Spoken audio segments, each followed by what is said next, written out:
Well, hello everyone, and welcome back to another episode of Always Yet Another Podcast. And today we will be discussing Chapter 11, which is Quidditch! Oh my gosh. I would like to start this with a disclaimer that I love Harry Potter as much as the next person, but the fact that Quidditch is now a full-on collegiate sport in the United States of America is a statement about society that I find more depressing than you can know. Let us move on. I'm not okay with it either, but yeah. Because it's all well and good, but at the same time, are you actually flying? No, you know what? No, I'm too angry. It's too. Aren't you just running around with a broom between your legs? Like, how is that fun or easy or cool? Well, it's not supposed. We move on. We move on. Okay, all right. Anyways, so this is the chapter with the Quidditch. I'm so excited. I have to admit, I'd like to open with an administrative question. Yes, okay, all right.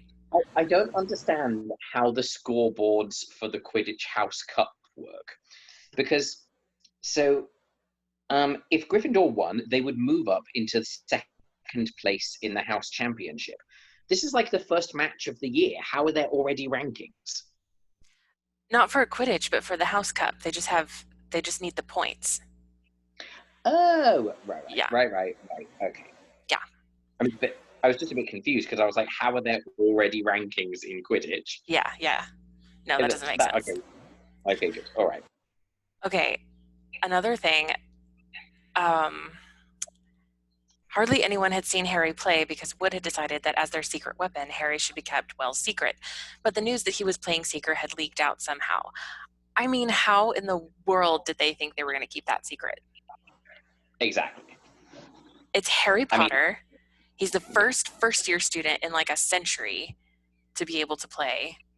I know. How in the world did they think they were going to keep that secret?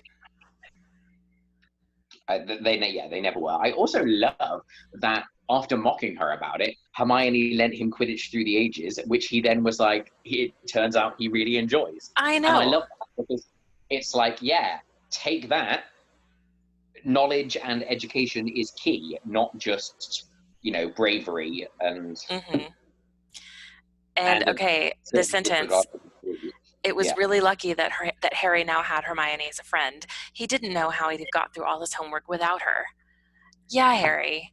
Appreciate.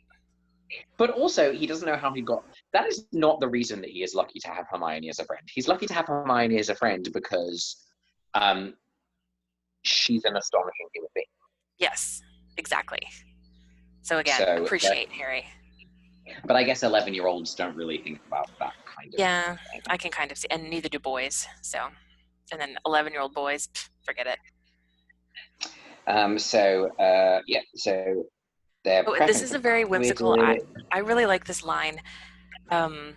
Most serious Quidditch accidents seem to happen to Seekers, that although people rarely died playing Quidditch, referees have been known to vanish and turn up months later in the Sahara Desert. Like, that's just funny. Like, brilliant. Nice little twist. Yeah. And then Hermione's become more relaxed about breaking rules, which frankly I'm not really okay with, but we move on. And I'm really not sure she really is that much more relaxed. I know. I don't think she is, but I think she is much nicer just because they're friends. Oh, and okay, I like this little mention. She had conjured them up a bright blue fire which could be carried around in a jam jar. First of all, that's freaking useful. And second of all, that keeps coming back throughout the series. Any detail that comes back throughout the series, I love. Yeah, I'm down with that. Yeah, for real. I really like that. And then, there was a bit here. Oh, yeah.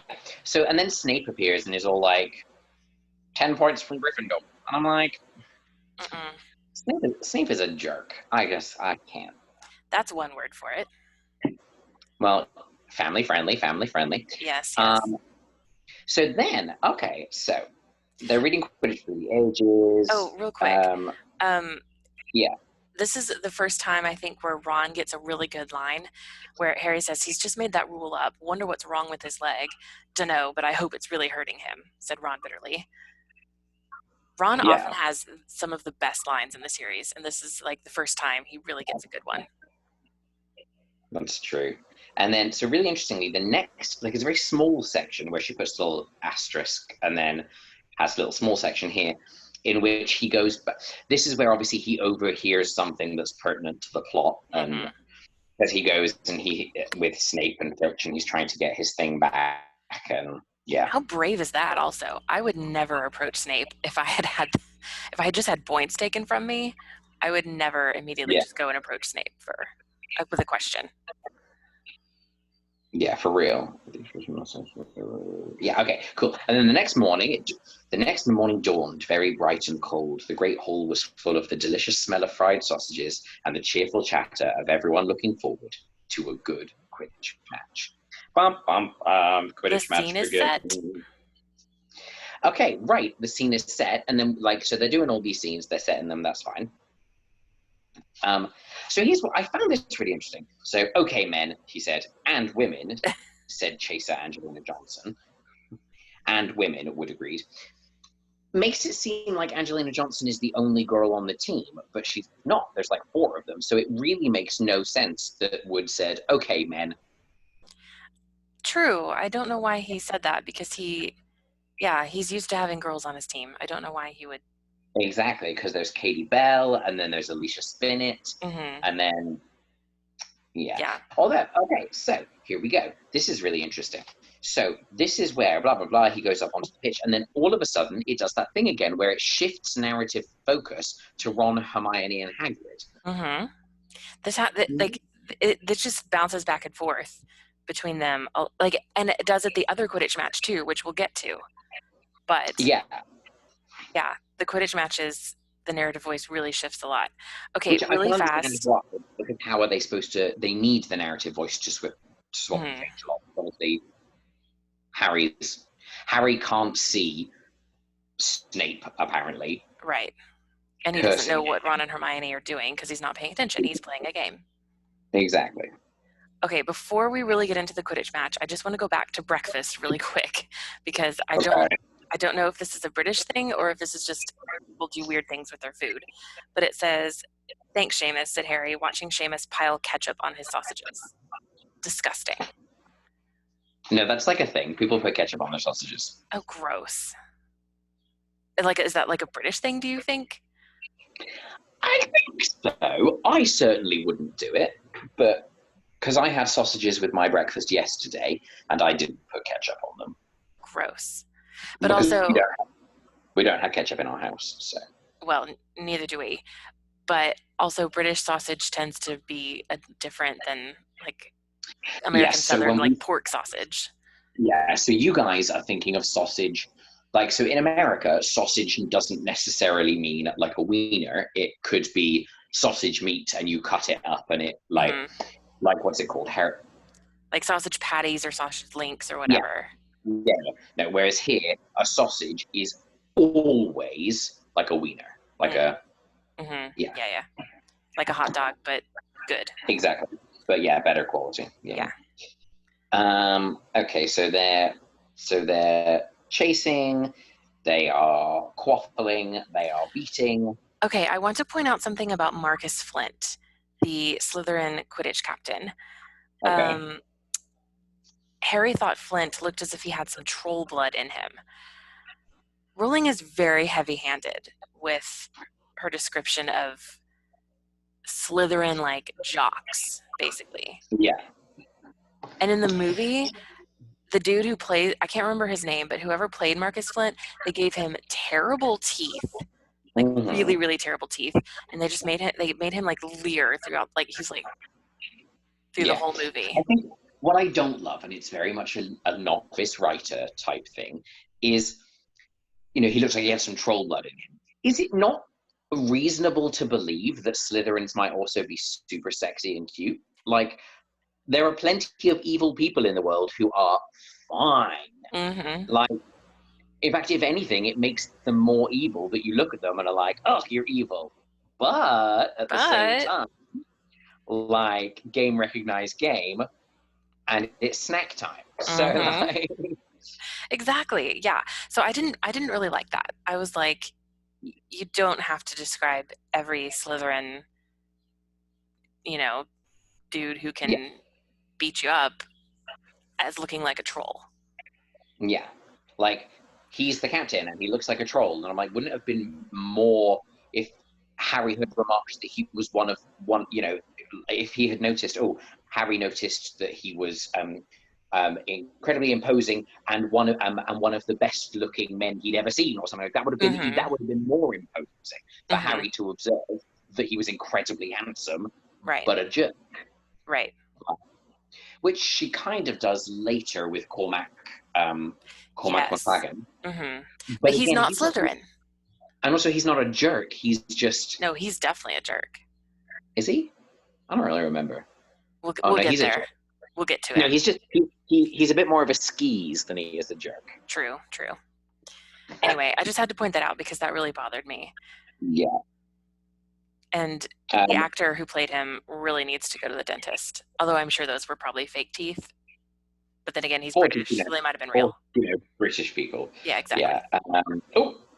And the quaffle is taken immediately by Angelina Johnson of Gryffindor. What an excellent chaser that girl is, and rather attractive too. I love Lee Jordan's commentary. It's so good. It is really good. Although he probably wouldn't have said "and rather attractive too." Although it is 1992, so he probably would have 100%. I think. No. Because he totally has a crush on her, so he totally would have. Yeah, but he might have said something. I just don't think the turn of phrase is "and rather attractive too." Is not the type of thing people say when they find someone attractive. Although again, it's 1992, so who are we to comment? Who knows? Yeah. And I like this technique that Rowling uses the commentary to tell us what's going on. Yes, it's much more appropriate for the pace of the scene, and it no one wants to read. Who wants to read a narrative of a sports game? Like, no one wants to read that. No one wants to read that. So then obviously they're in the stands with Hagrid. Mm-hmm. Okay. Later in the book, when there's the second Quidditch match, which frankly, 2 Quidditch games for such a short book is too many, but we move on. Later in the book, they are commenting how shocking it is that they're like, Snape is going to be refereeing the match, whatever, and he must be concerned. Dumbledore must be concerned because Dumbledore's actually coming to the game. And I'm like, a school-wide sporting event that the head teacher doesn't attend. Mm-hmm. That's atrocious. Yeah. He should definitely be there. He's at like every subsequent Quidditch game in the series. So why isn't he at this one? I don't know. Maybe he was busy taking another baby to an abusive household to leave them there for 11 years. Oh my gosh. He's probably exactly what he was doing. Almost certainly. Maybe he's like, you know what? It's been 11 years since I have taken a child from a potentially happy environment with, a wizarding family and placed them in the care of abusive muggles. It's been a while.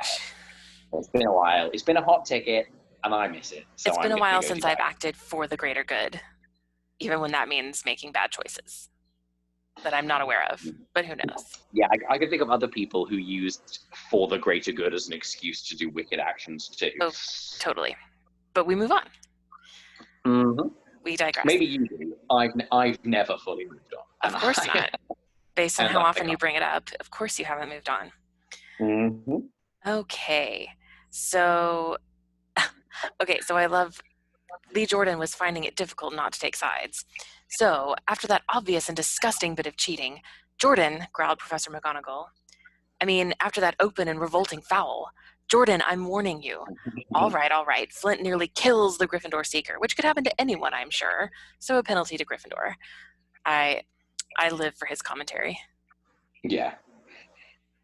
Yeah, it is really good. Yes. And then, Harry's broom gets out of control. What's going on? What is going on? A plot twist. Oh, no. And no one's noticing, first of all. Can we talk about how there's hundreds of people and no one's noticing what Harry's doing? Yeah, which is a bit weird because I feel like he's Boy Wonder and so everyone would be staring at him. Yeah. And then, so his broom really, like, Ron and Hermione are like, oh my gosh, what's going on? And did something happen to his broom when Flint blocked him? Seamus whispered. Can't have, Hagrid said, his voice shaking. Can't nothing interfere with the broomstick except powerful dark magic. No kid could do that to a Nimbus 2000. So this is a big deal. Yeah.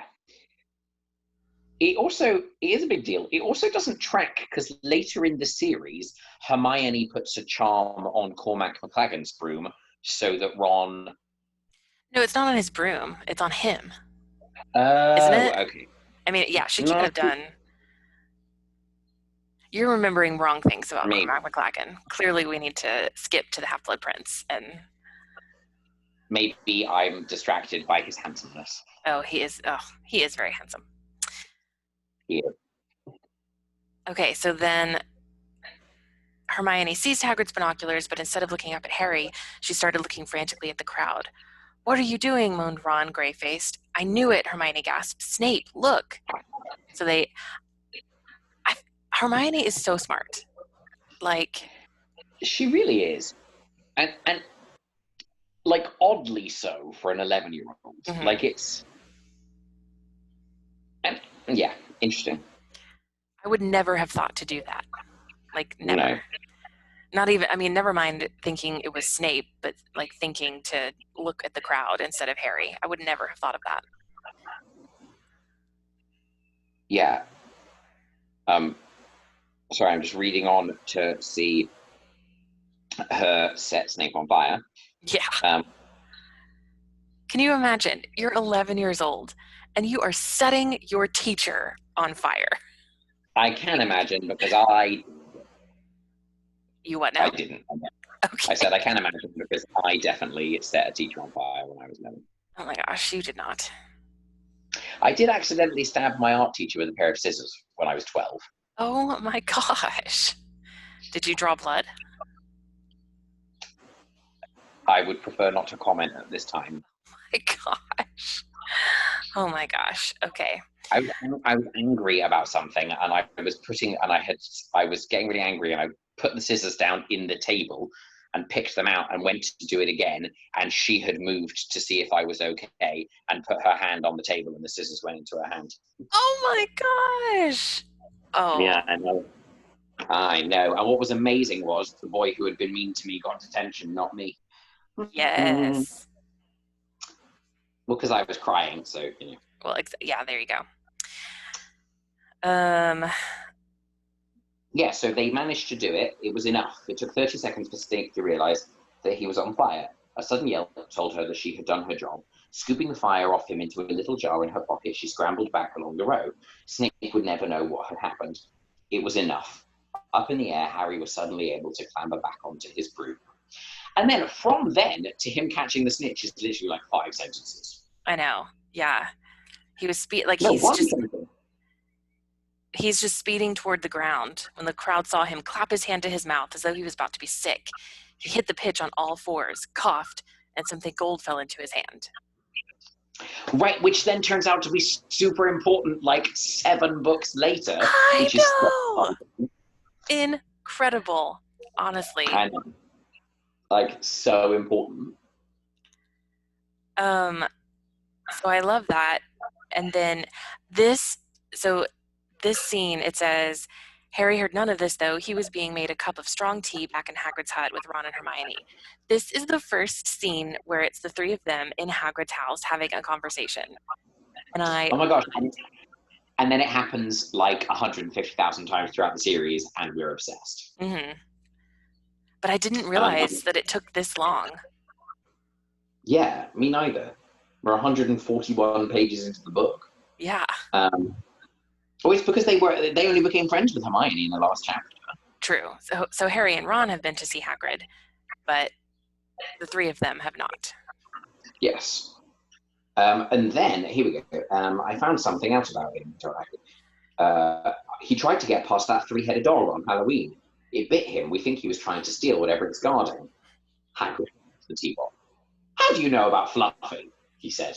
Fluffy? And this is when we realize that this terrifying three-headed dog is called Fluffy. And that establishes so much about Hagrid's character. It's ridiculous. For real. I also love that I led him to Dumbledore to guard the... Yes, said Harry. Now don't ask me anymore, said Hagrid gruffly. That's top secret, that is. She does a really good job of making Hagrid a bit blustery and maybe a bit simple, but not stupid. Like, he's not stupid. Like, they don't take advantage of him, and he's not, like, throwing away secrets left, right, and centre. But he's very trusting of Harry. Yeah, because he looks at Harry and sees Harry's parents, and so feels an affinity to him.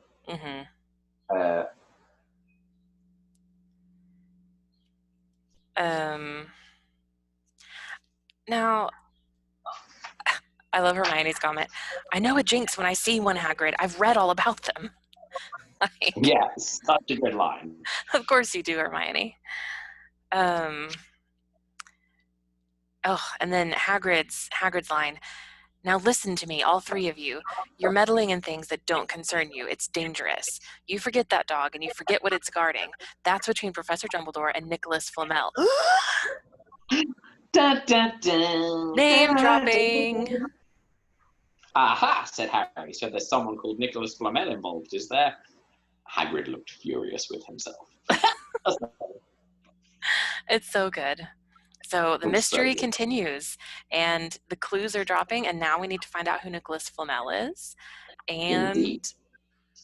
That's the end of chapter 11. It is. Can we talk for 2 seconds about how Nicholas Flamel, I always think Flamel sounds like a really mediocre gelatinous dessert. Oh, it kind of does. Like, oh, hey, do you want anything for dessert? I have some chocolate mousse. I have I have some caramel Flamel, but, you probably don't want that. I wouldn't want to eat Flamel. No, for real. Okay. Bye, everyone. See you next time. You next time.